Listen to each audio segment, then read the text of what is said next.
v. Merton on the Moors, 5th March 1882, by Arthur Conan Doyle. I was so delighted, my dear chap, to have your assurance that nothing that I have said, or could say upon the subject of religion could offend you. It is difficult to tell you how pleased and relieved I was at your cordial letter. I have no one to whom I can talk upon such matters. I am all driven inwards, and thought turns sour when one lets it stagnate like that. It is a grand thing to be able to tell it all to a sympathetic listener, and the more so perhaps when he looks at it all from another standpoint. It steadies and sobers one. Those whom I love best are those who have least sympathy with my struggles. They talk about having faith, as if it could be done by an act of volition. They might as well tell me to have black hair instead of red. I might simulate it perhaps by refusing to use my reason at all in religious matters, but I will never be traitor to the highest thing that God has given me. I will use it. It is more moral to use it and go wrong than to forgo it and be right. It is only a little foot rule, and I have to measure Mount Everest with it, but it's all I have, and I'll never give it up while there's breath between my lips. With all respect to you, Birdie, it is very easy to be orthodox. A man who wanted mental peace and material advancement in this world would certainly choose to be so. As Smiles says, a dead fish can float with the stream, but it takes a man to swim against it. What could be more noble than the start and the starter of Christianity? How beautiful the upward struggle of an idea, like some sweet flower blossoming out amongst rubble and cinders. But alas, to say that this idea was a final idea, that this scheme of thought was above the reason, that this gentle philosopher was that supreme intelligence to which we cannot even imagine a personality without irreverence, all this will come to rank with the strangest delusions of mankind. And then how clouded has become that fine daybreak of Christianity. Its representatives have risen from the manger to the palace, from the fishing smack to the House of Lords. Nor is that other old potentate in the Vatican, with his art treasures, his guards, and his cellars of wine in a more logical position. They are all good and talented men, and in the market of brains are worth perhaps as much as they get. But how can they bring themselves to pose as the representatives of a creed, which, as they themselves expound it, is based upon humility, poverty, and self-denial? Not one of them who would not quote with approval the parable of the wedding guest, but try putting one of them out of their due precedence at the next court reception. It happened some little time ago with a cardinal, and England rang with his protests. How blind not to see how they would spring at one leap into the real first place if they would but resolutely claim the last as the special badge of their master. What can we know? What are we all? Poor silly half-brained things peering out at the infinite with the aspirations of angels and the instincts of beasts. But surely all will be well with us. If not, then he who made us is evil, which is not to be thought. Surely then all must go very well with us. I feel ashamed when I read this over. My mind fills in all the trains of thought of which you have the rude ends peeping out from this tangle. Make what you can of it, dear Bertie, and believe that it all comes from my innermost heart. Above all may I be kept from becoming a partisan, and tempering with truth in order to sustain a case. Let me but get a hand on her skirt, and she may drag me where she will, if she will but turn her face from time to time that I may know her. You'll see from the address of this letter, Bertie, that I have left Scotland and am in Yorkshire. I have been here 3 months, and am now on the eve of leaving under the strangest circumstances and with the queerest prospects. Good old Cullingworth has turned out a trump, as I always knew he would. But as usual, I am beginning at the wrong end, so here goes to give you an idea of what has been happening. I told you in my last about my lunacy adventure and my ignominious return from Lochtelly Castle. When I had settled for the flannel vests which my mother had ordered so lavishly, I had only £5 left out of my pay. With this, as it was the first money that I had ever earned in my life, I bought her a gold bangle, so behold me reduced at once to my usual empty-pocketed condition. Well, it was something just to feel that I had earned money. It gave me an assurance that I might again. I had not been at home more than a few days when my father called me into the study after breakfast one morning and spoke very seriously as to our financial position. He began the interview by unbuttoning his waistcoat and asking me to listen at his 5th intercostal space, 2 inches from the left sternal line. I did so, and was shocked to hear a well-marked mitral regurgitant murmur. "It is of old standing," said he, "but of late I have had a puffiness about the ankles and some renal symptoms which show me that it is beginning to tell." I tried to express my grief and sympathy, but he cut me short with some asperity. "The point is," said he, "that no insurance office would accept my life, and that I have been unable, owing to competition and increased expenses, to lay anything by. If I die soon, which, between ourselves, is by no means improbable, I must leave to your care your mother and the children. My practice is so entirely a personal one that I cannot hope to be able to hand over to you enough to afford a living. I thought of Cullingworth's advice about going where you are least known. I think, said I, that my chances would be better away from here. Then you must lose no time in establishing yourself, said he. Your position would be one of great responsibility if anything were to happen to me just now. I had hoped that you had found an excellent opening with the saltires, but I fear that you can hardly expect to get on in the world, my boy, if you insult your employer's religious and political view at his own table. It wasn't a time to argue, so I said nothing. My father took a copy of the Lancet out of his desk and turned up an advertisement which he had marked with a blue pencil. Read this, said he. I've got it before me as I write. It runs thus: qualified assistant. Wanted at once in a large country and colliery practice. Thorough knowledge of obstetrics and dispensing indispensable. Ride and drive, L70 a year. Apply Dr. Horton Merton on the Moors, Yorkshire.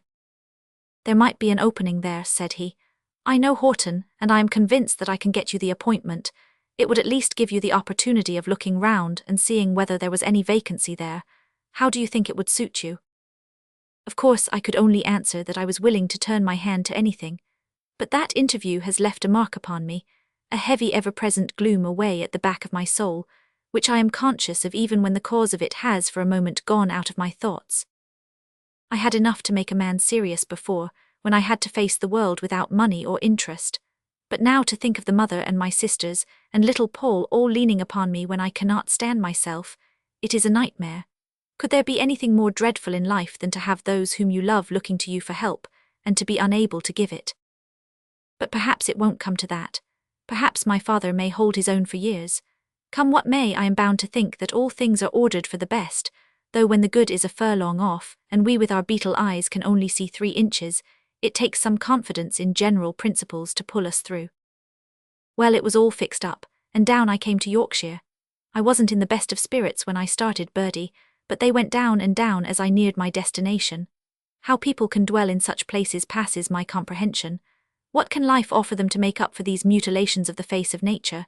No woods, little grass, spouting chimneys, slate-coloured streams, sloping mounds of coke and slag, topped by the great wheels and pumps of the mines, cinder-strewn paths, black as though stained by the weary miners who toil along them, lead through the tarnished fields to the rows of smoke-stained cottages. How can any young unmarried man accept such a lot while there's an empty hammock in the navy, or a berth in a merchant forecastle?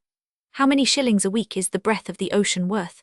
It seems to me that if I were a poor man, well, upon my word, that if is rather funny when I think that many of the dwellers in those smoky cottages have twice my salary with half my expenses.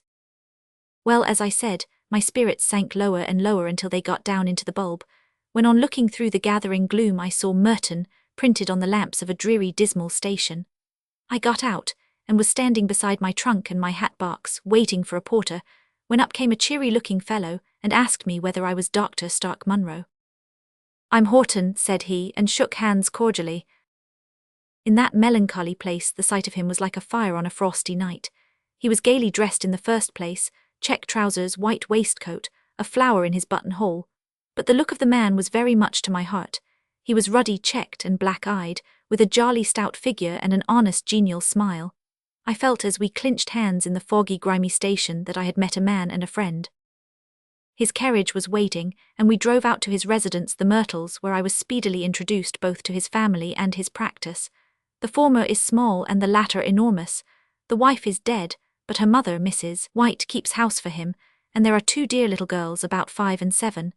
Then there is an unqualified assistant, a young Irish student, who, with the 3 maids, the coachman and the stable boy, make up the whole establishment.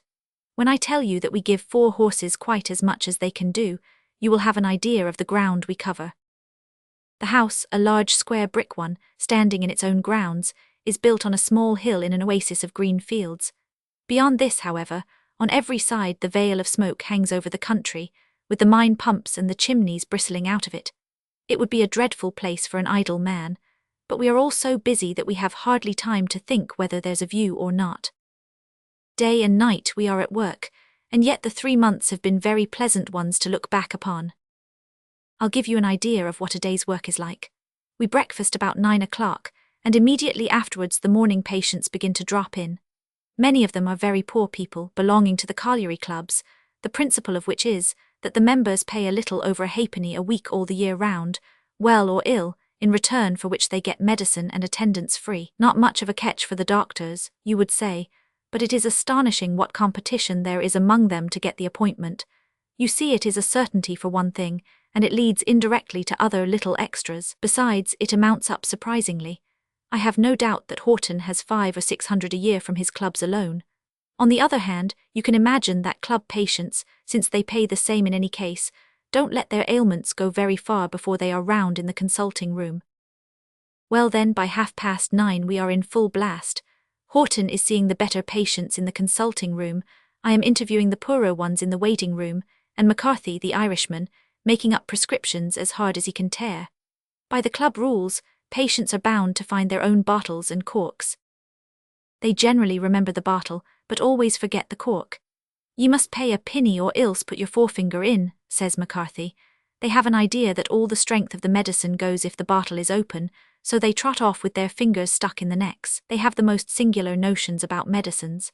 "It's that strong that a spoon will stand oop int," is one man's description.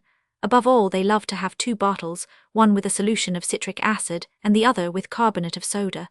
When the mixture begins to fizz, they realize that there is indeed a science of medicine. This sort of work, with vaccinations, bandagings, and minor surgery, takes us to nearly 11 o'clock, when we assemble in Horton's room to make out the list. All the names of patients under treatment are pinned upon a big board. We sit round with notebooks open, and distribute those who must be seen between us. By the time this is done and the horse is in, it is 11:30.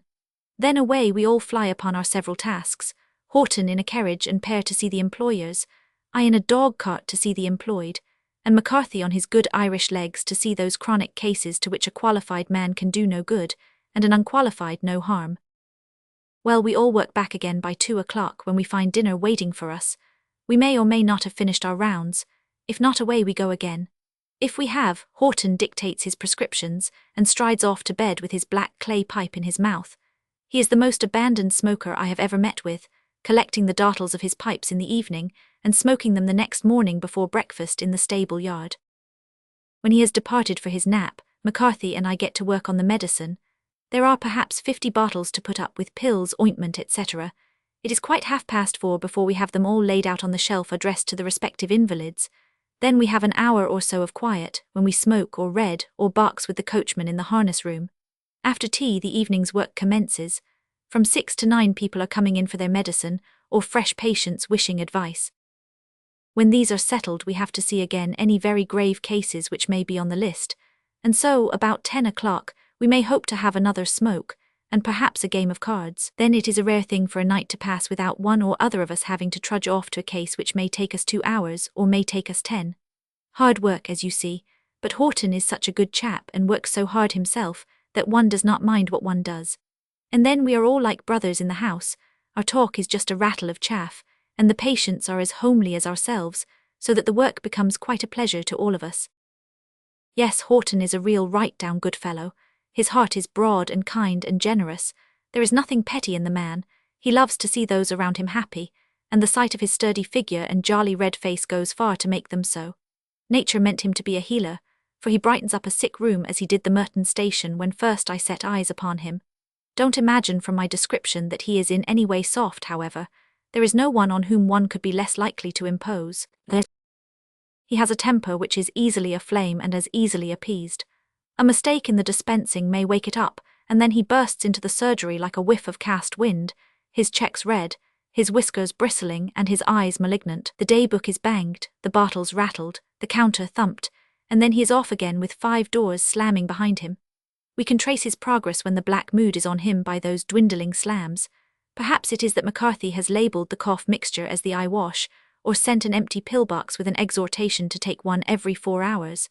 In any case the cyclone comes and goes, and by the next meal all is peace once more. I said that the patients were very homely. Anyone who is overstarched might well come here to be unstiffened. I confess that I did not quite fall in with it at once. When on one of my first mornings, a club patient with his bottle under his arm came up to me and asked me if I were the doctor's man, I sent him on to see the groom in the stable, but soon one falls into the humour of it. There is no offence meant, and why should any be taken? They are kindly, generous folk, and if they pay no respect to your profession in the abstract, and so rather hurt your dignity, they will be as leal and true as possible to yourself if you can win their respect. I like the grip of their greasy and blackened hands. Another peculiarity of the district is that many of the manufacturers and colliery owners have risen from the workmen, and have, in some cases at least, retained their old manners and even their old dress. The other day Mrs. White, Horton's mother-in-law, had a violent sick headache, and as we were all very fond of the kind old lady, we were trying to keep things as quiet as possible downstairs. Suddenly there came a bang, bang, bang at the knocker, and then in an instant another rattling series of knocks, as if a tethered donkey were trying to kick in the panel. After all our efforts for silence, it was exasperating. I rushed to the door to find a seedy-looking person just raising his hand to commence a fresh bombardment. "What on earth's the matter?" I asked, only I may have been a little more emphatic. "Pain in the jaw," said he. "You needn't make such a noise," said I. "Other people are ill besides you. If I pay my money, young man, I'll make such noise as I like." And actually in cold blood he commenced a fresh assault upon the door. He would have gone on with his devil's tattoo all morning if I had not led him down the path and seen him off the premises. An hour afterwards Horton whirled into the surgery with a trail of banged doors behind him. "What's this about Mr. Usher, Munro?" he asked. "He says that you were violent towards him." "There was a club patient here who kept on banging the knocker," said I. "I was afraid that he would disturb Mrs. White, and so I made him stop." Horton's eyes began to twinkle. "My boy," said he, "that club patient, as you call him, is the richest man in Merton, and worth 100 a year to me. I have no doubt that he appeased him by some tale of my disgrace and degradation, but I have not heard anything of the matter since. It has been good for me to be here, Bertie. It has brought me in close contact with the working classes and made me realize what fine people they are. Because one drunkard goes home howling on a Saturday night, we are too apt to overlook the 99 decent folk by their own firesides. I shall not make that mistake any more. The kindliness of the poor to the poor makes a man sick of himself, and their sweet patience.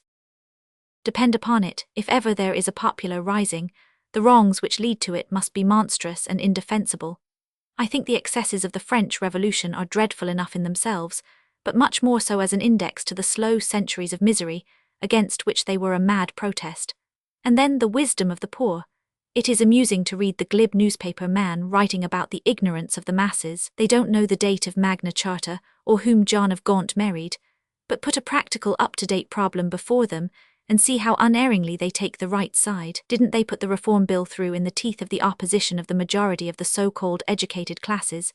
Didn't they back the North against the South when nearly all our leaders went wrong?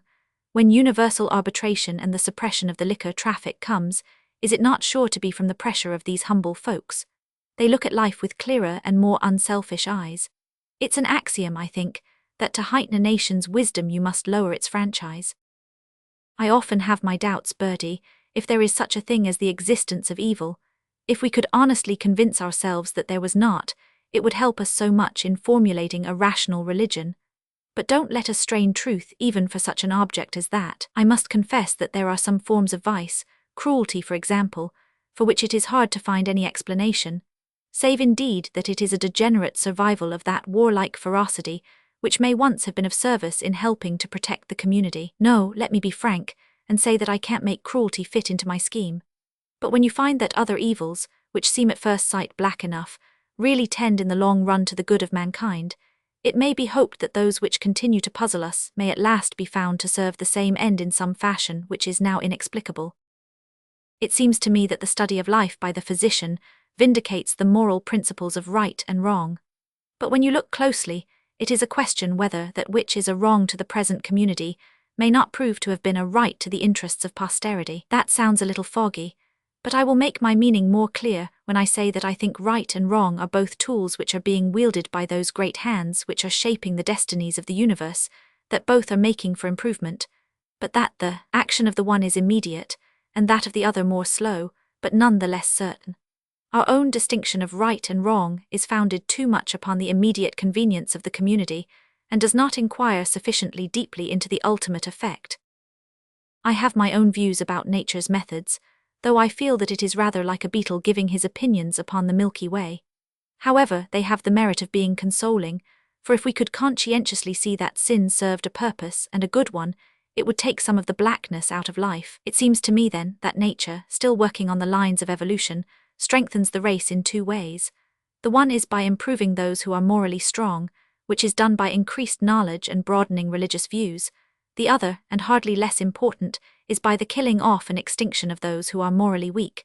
This is accomplished by drink and immorality. These are really two of the most important forces which work for the ultimate perfection of the race. I picture them as two great invisible hands hovering over the garden of life and plucking up the weeds. Looked at in one's own day, one can only see that they produce degradation and misery. But at the end of a third generation from then, what has happened? The line of the drunkard and of the debauchee, physically as well as morally weakened, is either extinct or on the way towards it. Struma, tubercle, nervous disease, have all lent a hand towards the pruning off of that rotten branch, and the average of the race is thereby improved. I believe from the little that I have seen of life, that it is a law which acts with startling swiftness, that a majority of drunkards never perpetuate their species at all, and that when the curse is hereditary, the second generation generally sees the end of it. Don't misunderstand me, and quote me as saying that it is a good thing for a nation that it should have many drunkards. Nothing of the kind. What I say is that if a nation has many morally weak people, then it is good that there should be a means for checking those weaker strains. Nature has her devices, and drink is among them. When there are no more drunkards and reprobates, it means that the race is so advanced that it no longer needs such rough treatment. Then the all-wise engineer will speed us along in some other fashion. I've been thinking a good deal lately about this question of the uses of evil, and of how powerful a tool it is in the hands of the Creator. Last night the whole thing crystallized out quite suddenly into a small set of verses. Please jump them if they bore you. With either hand, God's own best will bide the test, and God's own worst will fall, but best or worst or last or first, he ordereth it For all is good if understood, could we understand, and right and ill are tools of skill held in his either hand. The harlot and the anchorite, the martyr and the rake, deftly he fashions each aright, its vital part to take. But be I wrong, the wrong is thine, else had it never been. I am quite ashamed of having been so didactic, but it is fine to think that sin may have an object and work towards good. My father says that I seem to look upon the universe as if it were my property, and can't be happy until I know that all is right with it. Well, it does send a glow through me when I seem to catch a glimpse of the light behind the clouds. And now for my big bit of news, which is going to change my whole life. Whom do you think I had a letter from last Tuesday week? From Cullingworth, no less. It had no beginning, no end, was addressed all wrong, and written with a very thick quill pen upon the back of a prescription. How it ever reached me is a wonder. This is what he had to say. Started here in Bradfield last June. Colossal success. My example must revolutionize medical practice, rapidly making fortune, have invention which is worth millions. Unless our Admiralty take it up, shall make Brazil the leading naval power. Come down by next train on receiving this, have plenty for you to do. That was the whole of this extraordinary letter. It had no name to it, which was certainly reasonable enough, since no one else could have written it. Knowing Cullingworth as well as I did, I took it with reservations and deductions. How could he have made so rapid and complete a success in a town in which he must have been a complete stranger?